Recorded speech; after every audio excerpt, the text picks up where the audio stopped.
And if you read the Bible, it's mentioned in the book of Genesis, chapter number 17, verse number 3. Abraham fell on his face when he prayed to the Lord. Ladies and gentlemen, welcome to this edition of The Religious Skeptic, where I react to Dr. ZAKIR NAIK, the most popular Muslim apologist on the planet. You can't take that away from him. He has a solid argument. Let's see if his argument still or actually holds water, right? Let's listen to the good old doctor. And if you read the Bible, it's mentioned in the book of Genesis, chapter number 17, verse number 3. Abraham fell on his face when he prayed to the Lord. It's mentioned in the book of Numbers, chapter number 20, verse number 6, that Moses and Aaron fell upon their face and the Lord appeared to them. Okay, so they fell on their faces and they prayed. So what happens? All right, let's go. It's mentioned in the book of Joshua, chapter number 5, verse number 14, that Joshua fell on his face and he prayed to God. Now, this is not new to anybody. It is no news to any human race. I can tell you on authority that the Phoenicians were praying as such before Islam. The Babylonians were also praying as such before Islam.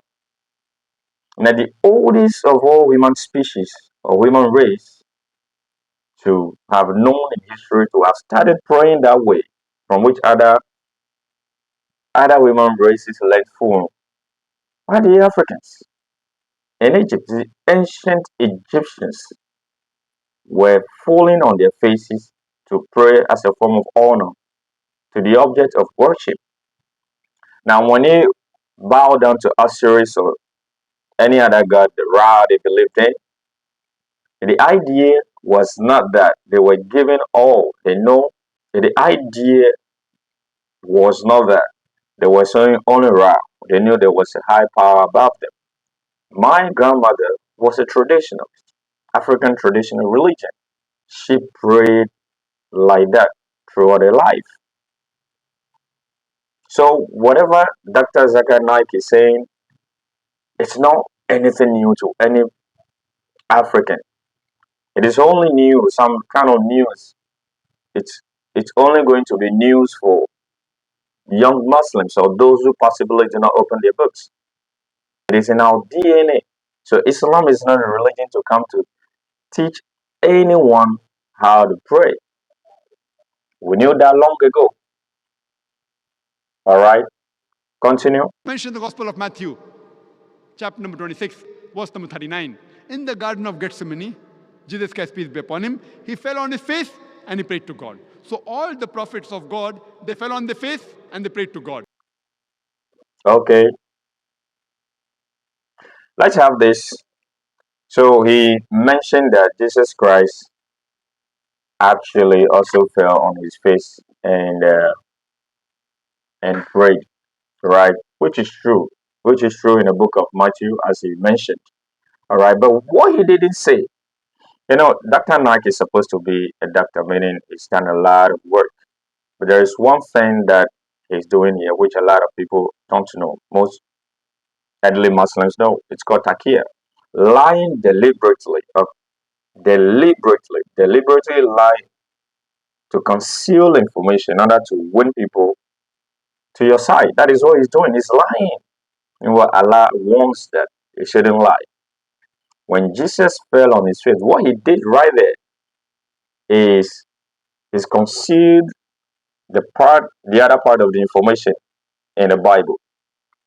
Now, what Jesus Christ did right after that, falling on his face, he let it out. Because if he were to go further, he would expose himself the more, and he might be subjected to questions. So let me read this to you. This is the New King James Version. He went a little farther and fell on his face and prayed, saying, "Oh, Father, if it is possible, let this cup pass from me. Nevertheless, not as I will, but as you will." As he fell on his face, he mentioned the noun Father. Father. That's what Jesus Christ mentioned. In Islam, it is haram to call Allah Father. Because Muhammad himself, it is written in one of the hadiths, I've forgotten the number. He says he is a slave of Allah. Therefore, all Muslims take themselves as slaves only to Allah. They don't have this kind of filial relationship that we have with our parents.